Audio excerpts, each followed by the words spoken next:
translate the economic situation, the G7, the Federal Reserve, Bank of International Settlements, the World Bank, there is not one single Afrocentric book that says that, but all those Afrocentric people swear they're against all that they are saying. Primary information versus secondary information. You heard me speak on it in a warm-up. Black people have a tendency to respect the enemy, even the enemy's report on the enemy. Though you didn't go to the CIA and ask them to tell you what they did, you will go to those white books. I know you got them. Cooper, Epperson, whatever it is, you know you got it.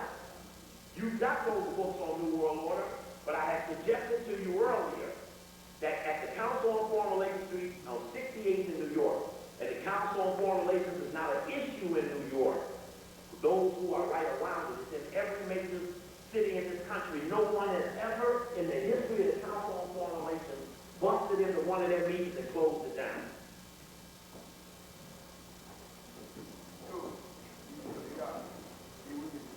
All right.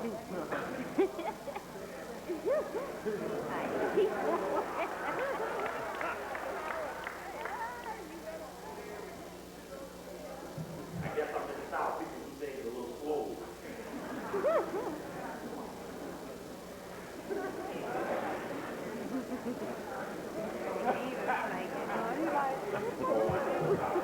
Got my back. When the lights went out, that's who had my back then. But nobody stepped over me in front of me. But that wasn't necessary. I didn't need it. I don't ever ask for security. Everybody killed. They always have bodyguards.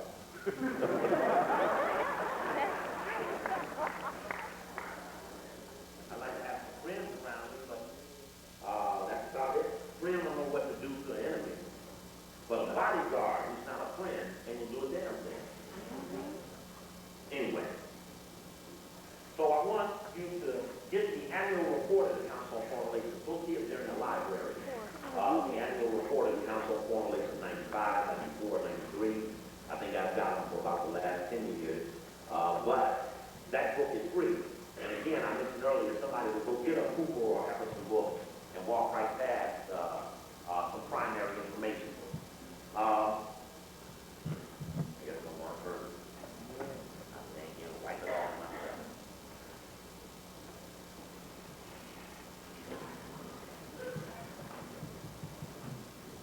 Sometimes I don't know what it is. You say you love me, pick me up an hour later, train to teach you something. I don't even know get it. Everybody's a Yeah, the light on everybody moves to go to the light. I get it. It might work. It might not. You try that? All right. Yeah. It's been going on now 3-4 years. If you all listen to the radio, so you might hear violent law and disorder talking about this. But be careful. Could never mean it. Economic sanctions against non-black business. January, strike. November, December, and January. Brother Devin. Huh? He went to class. Okay. I want someone to be responsible for copying this flyer, which is similar to this one, only it's got the current year in it, 96 to 97. It's Brother Corey. Brother Corey is one of the most outstanding research brothers in the country. He's got courage, and I'm most appreciative for him to drive up here from Florida A&M to be with me. But he's an outstanding research student.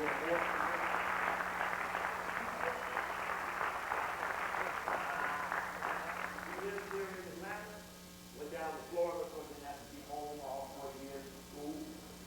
And he's an outstanding brother, but I want to make sure that the appropriate people get these and make sure that they're out any and everywhere. I'll talk to you a little bit more about what and why that will work against the New World Order. I know you've been sitting a while, and so I'm going to try to bust right to some critical things and pick you up in motion. Some other things I got up here I want to tell you about some other stuff. But we'll get back to that later. This is one of the flyers that they had around. This one here had John Kennedy on the cover. Of course, the other one had Malcolm X and Martin King. And of course, I also like to thank Brother Martin Suyak, who's always a great help to me. Anytime I'm here, in fact, I think Mark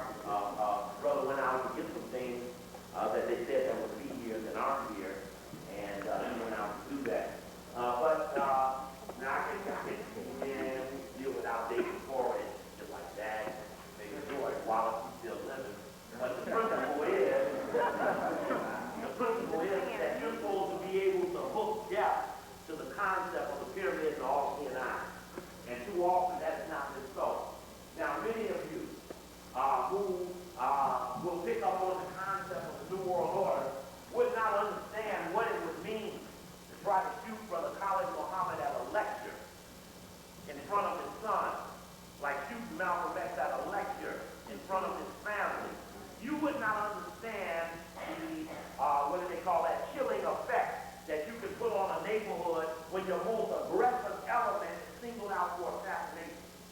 I want you to get that recent book on Minister Farrakhan. Not get it, don't buy it. It's written by a white Jewish rabbi who was given an interview with the minister in his home. And that book carries a couple of segments in it about Khalid Muhammad. And one of it deals with when the tape that was made in Cambridge College was thrown into the public by the Anti-Defamation League of the International Order, Masonic Order of B'nai B'rith. It talks about Abraham Foxman. Who is Abraham Foxman?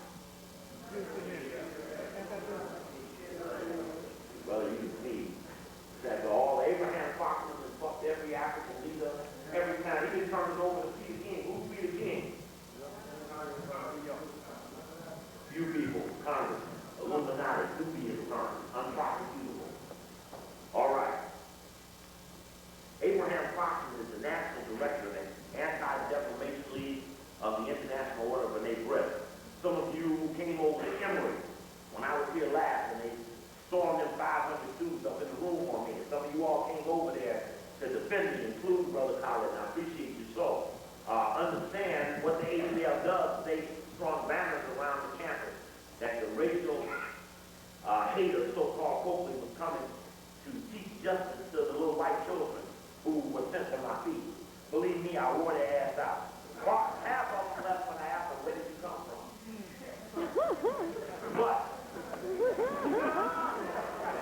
But the point of it is that it's amazing that you don't know who Abraham Foxman is after all of this.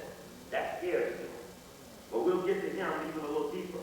I don't think I have any more copies, but I think one person bought one copy of the tape I had called Let's Play a Game called Name the Names Game. And in that, I named 15 Jewish people in there you should never forget.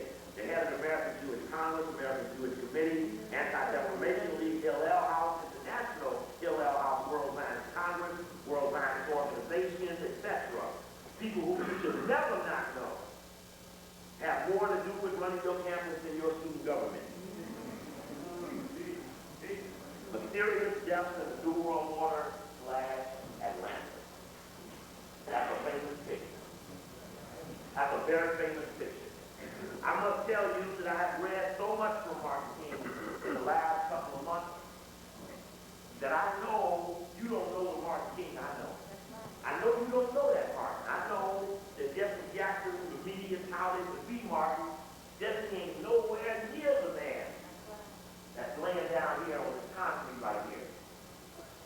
Brother Collins can tell you what it feels like to lay on the concrete like that and know that all the work you did, all your life, could go down the drain with any stupid little dumb fuck wound up psychologically to go out and do some shit they don't even understand. And you wouldn't understand what it would mean to do it. You'd walk right past it or walk right past the person and never even understand what it was about. And usually to kill a person, you need group activity. You can't kill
Because he was a charismatic. This is a charismatic. This is a person that has the power to incite and excite a person beyond the burden of the day. The New World Order had to kill all extraordinary individuals. One of the few charismatics that was not murdered in the 60s. That's his head right there. That's his finger right there. That's Jesse Jackson. Standing on the balcony. Do you notice that the one Martin King said in his last speech, he said, I want everybody to know it. Because he was so pissed with Jesse Jackson over the last month of his life. And that famous speech that Martin gave right before he died, Jesse didn't even want Abernathy to bring Martin to the auditorium. You need to know that. I'm going to show you that. But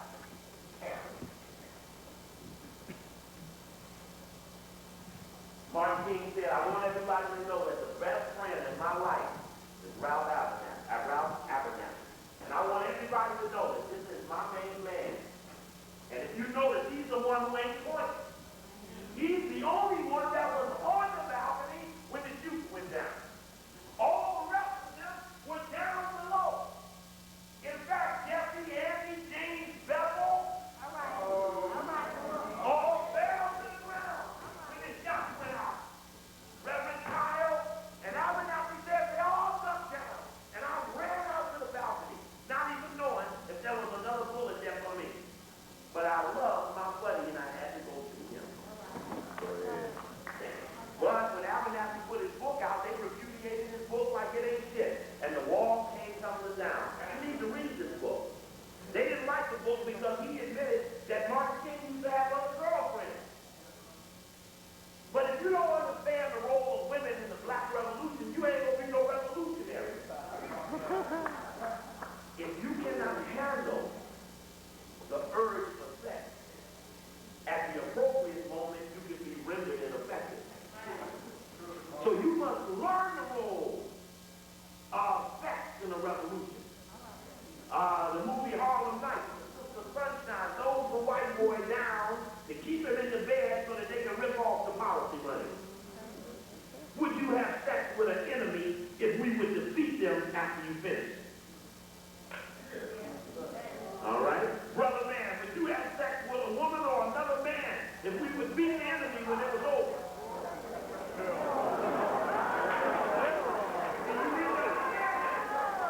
You need to understand what I'm saying.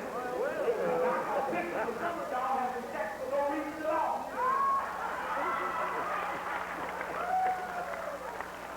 But you can't tell me we're going to let an enemy, you ain't even got to kill nobody. Go ahead. You wouldn't even go down and lift it up. But see, that when it goes to show you, people don't understand no concept of revolution or even freedom or even liberation, but they say them. And I always get pissed when somebody tells me they're a black nationalist or they're a liberator, this, that, and then I look at them go do things that are non-liberation type. Yeah, look at that, I don't understand. Somebody say, brother raises questions to the professor. Well, Brother Steve must be a spy. Everybody who's ever been in military intelligence, damn it, teaches more how you can sit at the feet of the enemy and then turn and ask me about it. You can sit there and pay the motherfucking enemy $10,000 and then he can tell you he couldn't teach the group or lose his job and ask me, am I the enemy?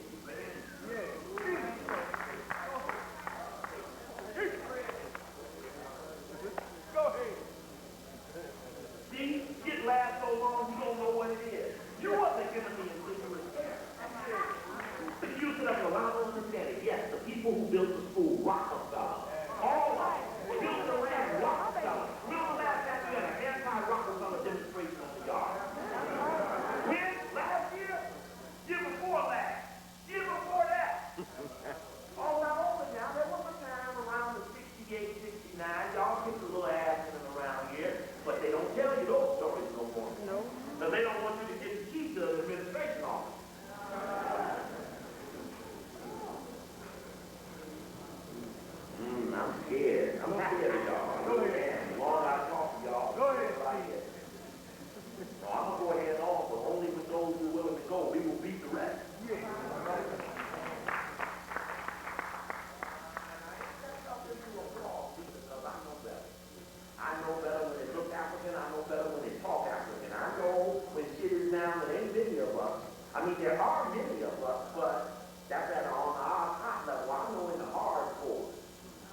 And there don't need to be many of them. Part of what I'm going to teach you about the New World Order is how did the Hunkies convince another Hunky to come over here when the first 50 ships of the Hunkies got their ass kicked when they landed? Yeah, now think about it a minute. How did the Hunkies get other Hunkies to come here when the first 50 ships of Hunkies got their ass kicked when they landed? All that, it took a lot of ships before they could hang a while on the shore of so-called America. So they created a myth. They created a plan, a mythological thing that somewhere off the shore of America, whatever the name was something called Atlantis. You sitting on the myth. It was a myth. Francis Bacon told the other whites that there's a fucking city somewhere off the coast of the New World. And you must go there and raise that city back up. And that city was the pyramid and the all-seeing eye. And the white man said, nowhere on the world did we ever build this, but they tricked the other ones to believe there was one that the Hunky built somewhere deep off the water off of Atlantis. You understand what I'm saying? So when the first Hunky came, they came looking, man, they got in with gold, they got gold everywhere, and you're going to raise up the city of Atlantis. So they had something called the plan. The plan. It was a myth to perpetrate whites to believe that they were carrying forth an ancient goal to come here and see all the Hunkies of people. And Francis Bacon, you must check him, was a master alchemist. Secret Teachings of All Ages by Manly Farmer Hall, big thick book. Too heavy for me to carry. He lays a shield of Francis Bacon's face over William Shakespeare. William Shakespeare is the most profound, quoted white writer in the history of white people. Next to the Bible, Shakespeare has sold more. Y'all learned it up in here. I got pictures of y'all sitting there trying to say these dollars. And don't even know that there never was a motherfucker named Shakespeare. He was Francis Bacon. Shakespeare was a commoner. In real life, Shakespeare had no idea what a Macbeth or a king this or that was like. So Shakespeare had no way of knowing what was all in Shakespeare, what was concepts of royalty, power, and degradation. And they sell it and institutionalize it in every school. And you think because it's sound literature, it's only because it's evidence that the plan is still in effect. This ain't Bush's New World Order. This ain't Carter's New World Order. The Hunkies in 17-something put it on the money, but the Hunkies come over here saying the same shit. So this thing been going on for a long time. What is the overriding plan of black people? See? The overriding goal that each generation of African people that raise up know exactly what the goal is. You see, we haven't created the myth to respond to the myth. We've been dealing with these hard realities. Well, you know, we ain't shit, we don't never be shit, we can't be shit, we can't do shit. But I'm gonna go here and be a little something shit. And that's all the shit I want. But it's deeper than that shit. And you can't make it by yourself. You think you can. And then you got that day you gotta eat shit. All right. Anyway, the plan. We're gonna talk a little bit more about the plan. Let's go back to this balance.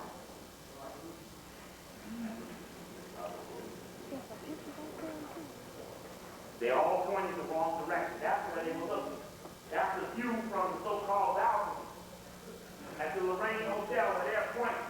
The shooting's supposed to be over here in this corner. James Earl Ray supposed to be somewhere back up in here.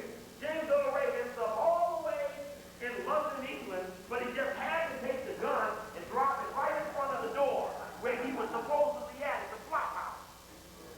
Now, so when Jeffrey and Andy Young go to point, they point right at the spot where the fake gun's been planted. So everybody runs to the house where they pointed. Since they weren't up there, how could they know anyway? And they go down and there's the gun and they run into the flop house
announcements of the day. King talking to his chauffeur, Solomon Jones, who turned out to be a military informant. Asking him to get his coat because he thought it was cool that day. Martin King was in room 306. Who turned the lights down? Jawar, you in that corner? What's wrong? Who's in another corner? You back there, Reese? I appreciate you, brother. Both of those are the sons of Brother Maurice from LA with the big thick beard. Brother Maurice, those are his sons in this corner, strong brothers who are here in Atlanta, and I really appreciate it depending upon them a lot. Brother Maurice in New York now. Let me just scoop past some stuff. I ain't going to bore you with those details. Take your time. All right. This is Abernathy reflecting on the last minute. As I put my cologne on my face,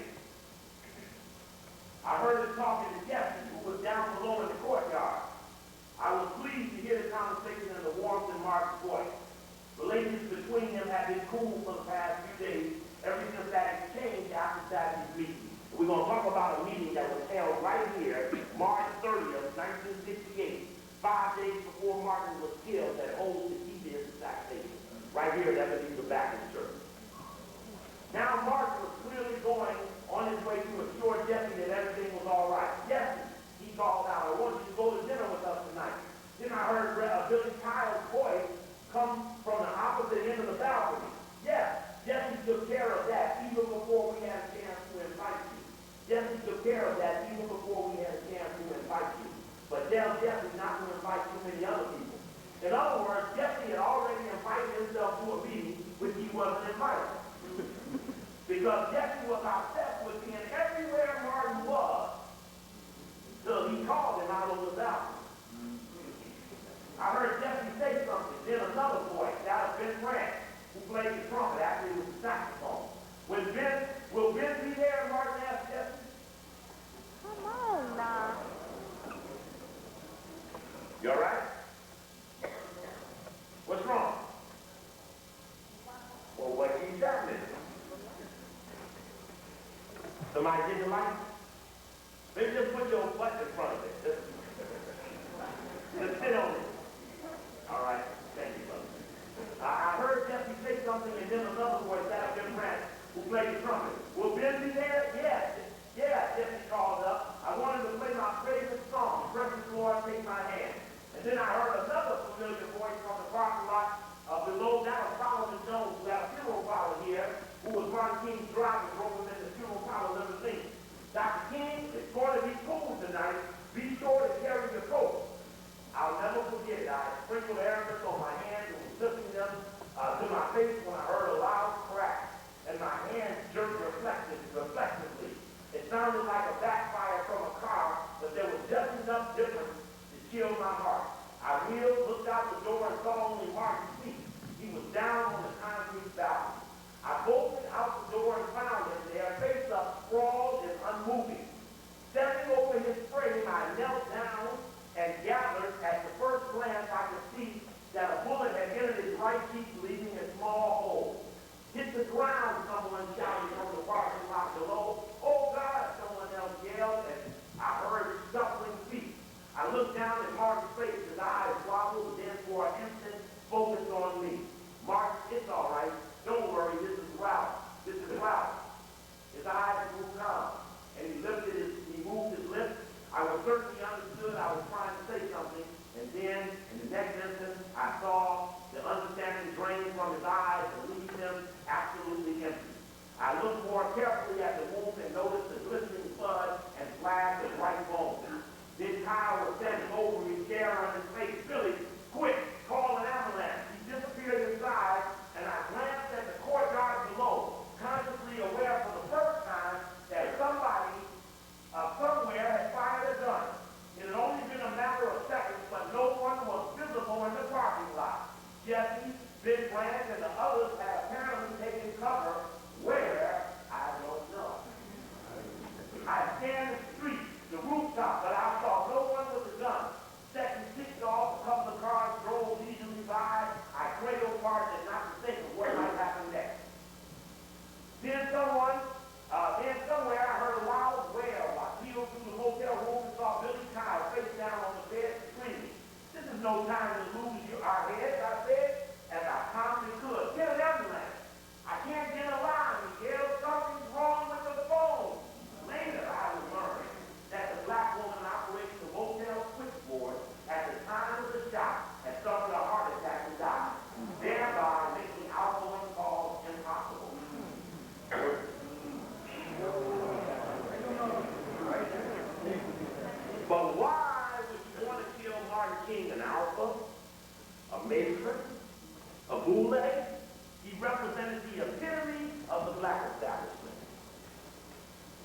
But do you know what Martin King was doing?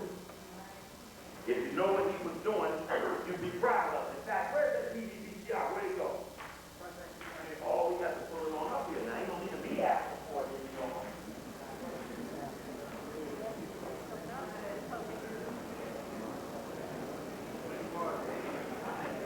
Here's another version. Here's another version of the last message. I got about 5 or 6 versions. I'm only going to show you these 2, and I'm going to move on. Here's a man who was down in the bushes below the balcony. This is what he saw. He was down in the bushes below the balcony, looking up. That afternoon, I was sitting on a vacant lot behind the rooming house with Dude Wheeler and another man who worked on the river.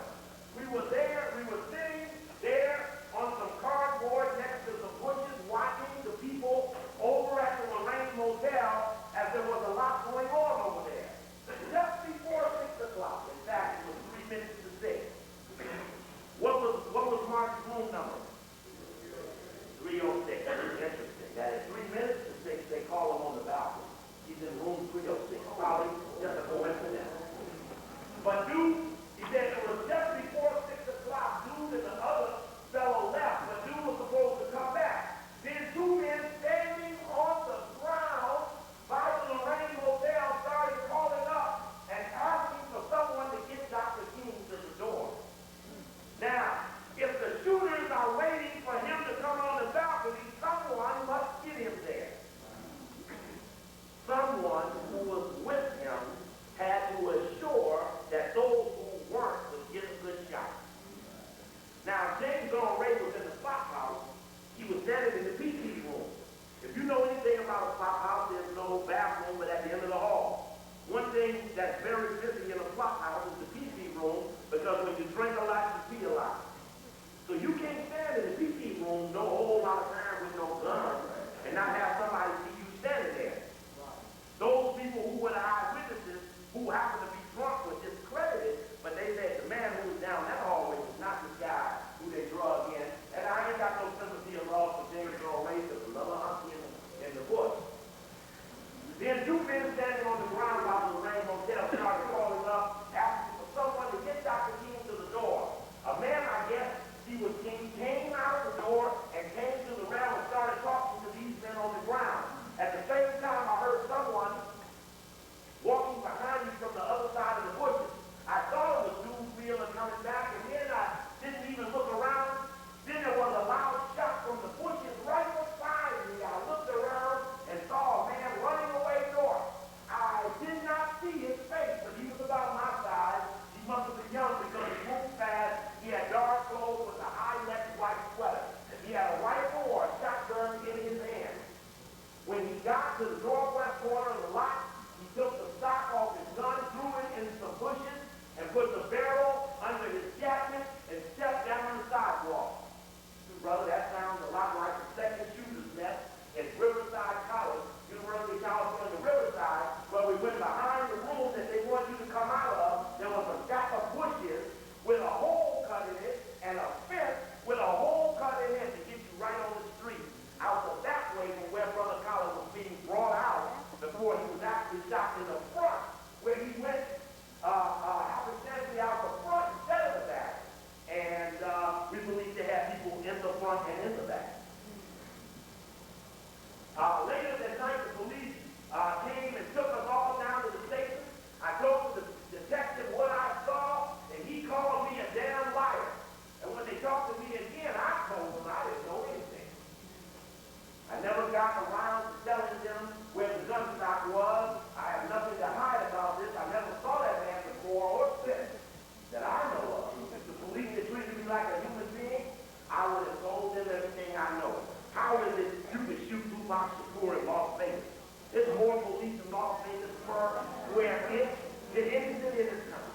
If you saw the movie Casino, you would understand that every casino got snitches, every snitch got an FBI case officer, every FBI case officer got a mafia supervisor. With all them people watching every damn thing, I could shoot a man 1 block off the main strip and get out of Vegas. Vegas got one way in and one way out, and or let you leave by airplane. You can't drive no white Cadillac off of Vegas. You could have closed Vegas down and called anybody you were looking for, but you weren't looking for reform. So the bottom line of this is, if you ever thought anything was to happen in the New World Order, go investigate for yourself. Don't let anyone tell you what they found. I'm going to show you when Brother Collins got all the big newspapers that the man that shot him had on a dark suit, a white shirt, and a bow tie. And then you're going to see the man getting his butt whipped on the ground in a blue shirt with a striped blue tie. And that's what you find when you look for yourself. Pardon me? What? This is the House Assassination Report, 1979. Taking testimony on what eyewitnesses saw. Now, how did I end up getting into this thing following what happened in the last days of Martin King? It was because my good buddy Al Sharpton wrote a book. And Al Sharpton wrote this book, Go and Tell Pharaoh. And I got this brother's book. I was in New York. He helped me out in the fight against Time Warner. And I got to know him a little bit. I wanted to read the book, see what he was thinking about this stuff. And in his book was an interesting little paragraph, kind of got me mad. And I got so mad from the paragraph that it made me go out and do some things, read some things. And it was this paragraph right here. What I learned about all that is some infighting going on in the old days in New York. He now comes on, so I had been aware of that later in my life. I was more prepared because I had seen Alexander Powell, Jesse Jackson, and others. I was expecting a lot of people to act like they had political differences, but it's not political at all. It's personal. It's empty, jealousy. And it goes on to say, let me get him up here, right? He goes on to talk about how,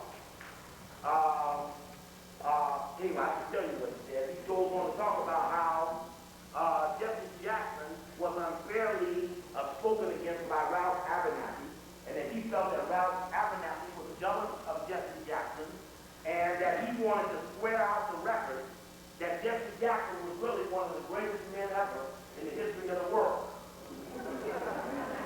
Now, you might not know Ralph Abernathy from this.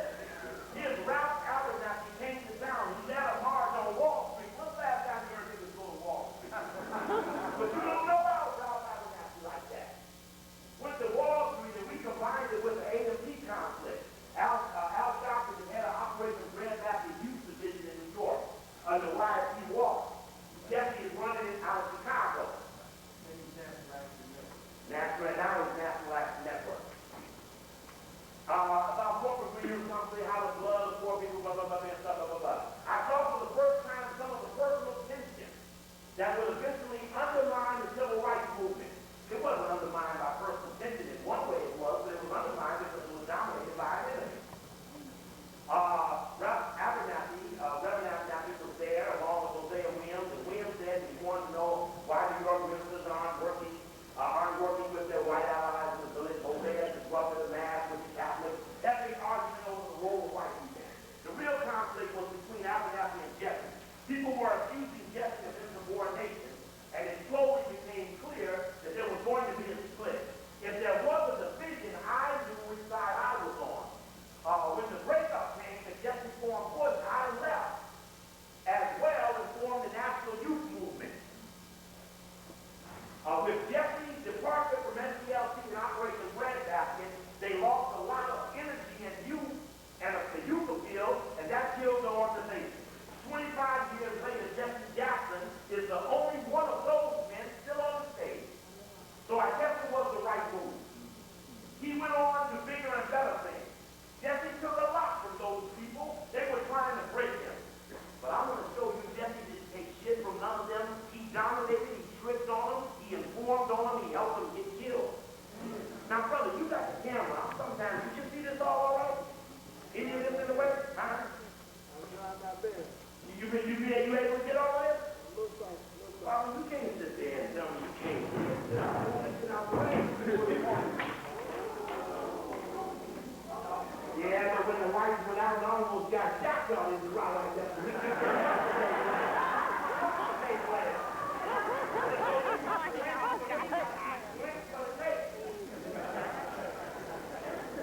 This don't work for another one.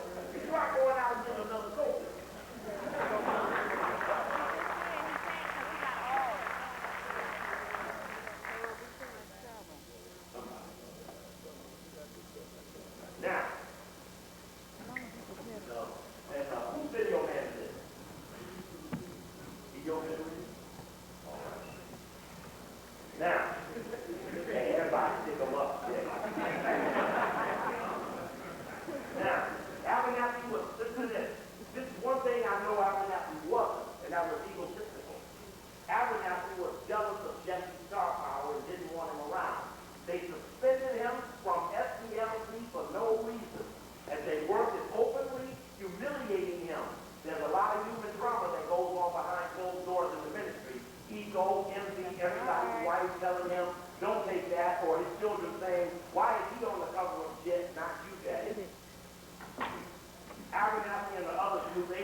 And I said, to stand up here and kiss that Jesse's butt just because he's still around. See, Jesse has got the Teflon thing because he ain't ours. And I ain't here to put Jesse down, but you don't know how bad his sin is until I show you how he went over the line. Now, here's my point on that part. Okay, so now I go to Abernathy's book, and in Abernathy's book there's a discussion about why Jesse Jackson got suspended. Now, I'm from Chicago. I went to all the wood expos.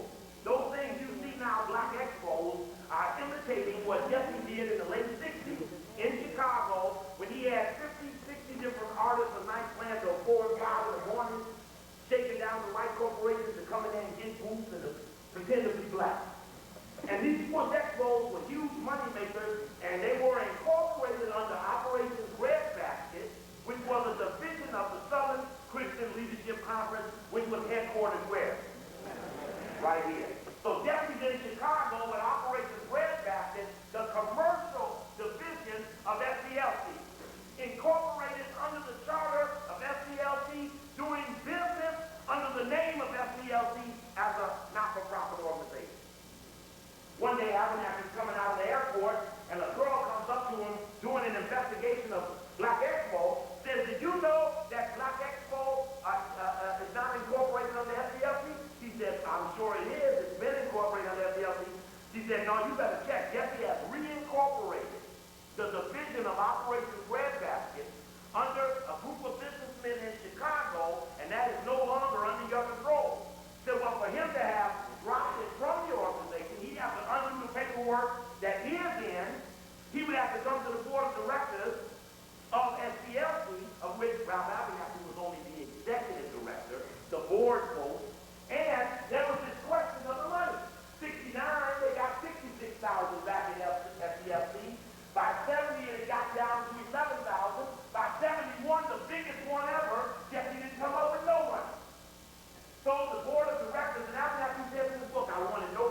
those last days of Martin King and said, well, let's see if he can answer to this. Now, let's step over to Abernathy's book, and the walls came tumbling down. Abernathy is a series of discussions, a series of moments I want to share with you. Now, and I'm going to walk you through several things. Now, this, and I'm really getting ahead of myself by showing you this page, but this page is about Ralph Abernathy talking about a meeting that they were having. Now, let me go back. I better do this. If I don't show you this, it won't make any sense. New World Order, tape 3.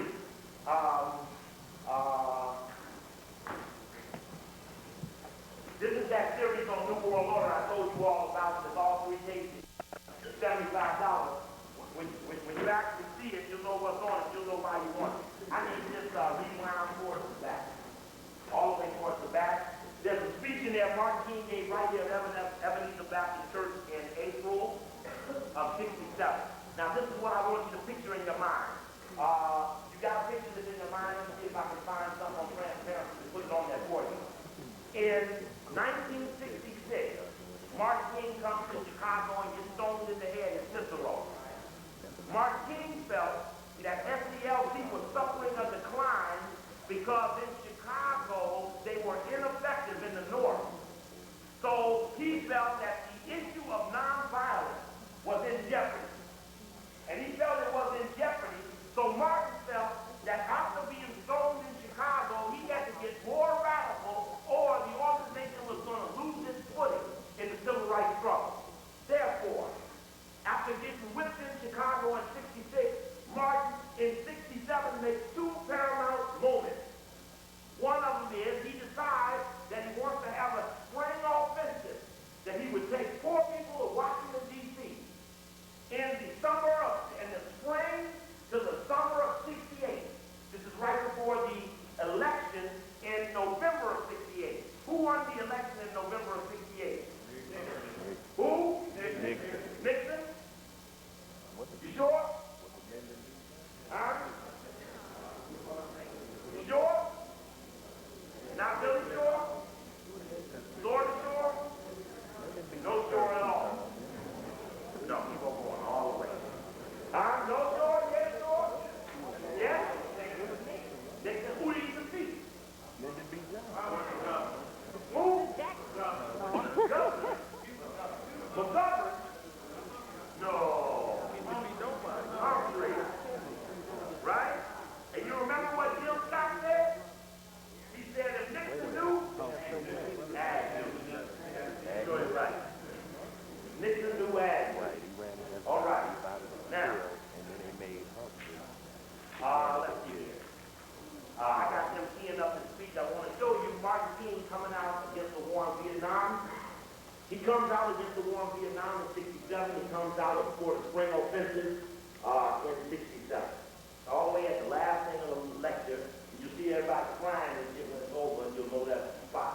Because it hurt people to see what Martin King was really saying when they actually heard what he was doing. Anyway, let me go back here. In the meantime. This is a series of meetings that Abernathy is making a note of that Martin was mad at Jesse. I just want to share them with you here, and I'll explain to you the moment. This is right before Martin was killed, the last meeting. This is another one when he was mad at Andy Young.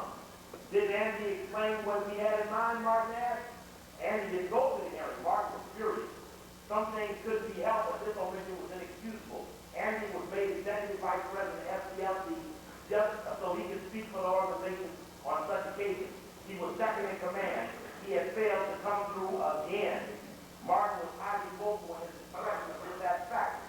Andy Young, Jesse Jackson, and James Bevel have never had attempted assassination. They've never exposed the FBI file against themselves, and Jesse has never even had an FBI file because he had a personnel file.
the meetings that they were holding. Yes, we want to go to Washington. Yes, we must come out against the war. But at that last meeting at the Ebenezer Baptist Church, sitting in the study, we tried to sell the staff on the plan and ran into formidable opposition. The most adversarial voices were both of them whores for hungry. There's a group called whores for hungry. He paid double as a whore for the rope. The Jesse is a whore, maybe white man with a little money. How do we bail out the most vocal adversaries of the idea were James Bevel and Jesse Jackson, who were surprisingly vehement in their objections? How do we bail out, they asked? What do you mean, Martin replied? If we don't succeed, if we don't get any concrete results, then how do we bail out of the situation? Martin's eyes flashed. I don't care about bailing out. I just want these people to be seen by the American public. They're invisible now. If the public can just see them, then something will be done. Come on, poor people. We don't like it, they said. If we don't make any progress, then we'll lose faith. Martin listened with very constrained anger. He had seen visions of Martin, Mississippi, that would haunt him for the rest of his life. And these two were talking about bailing out and saving faith.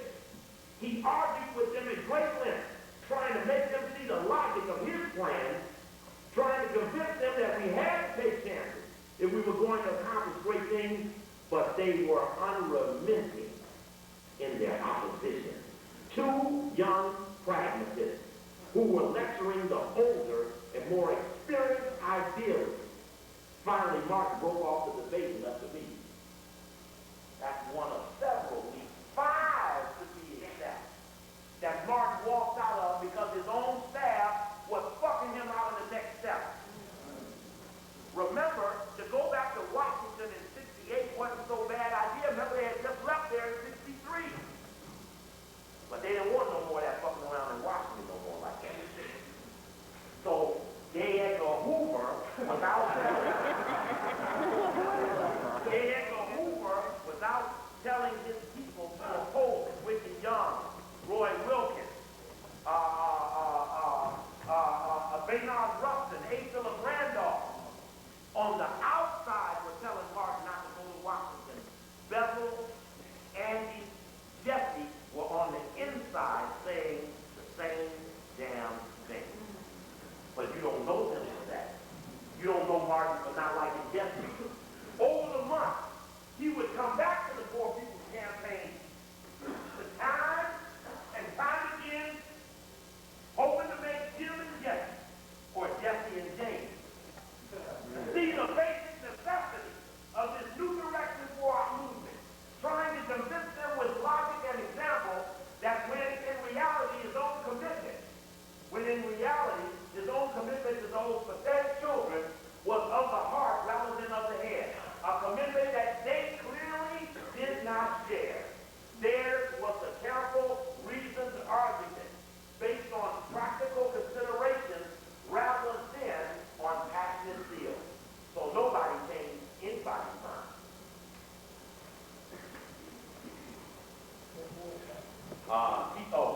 Colin, look at his flesh. Dead. The man who introduced me from him, Brother Gerald, dead. Turn the tape around. Both these men are dead. And Brother Collins would have been dead too. I'm speaking on New World Order at the Nation of Islam in 1985. I'm introduced by Brother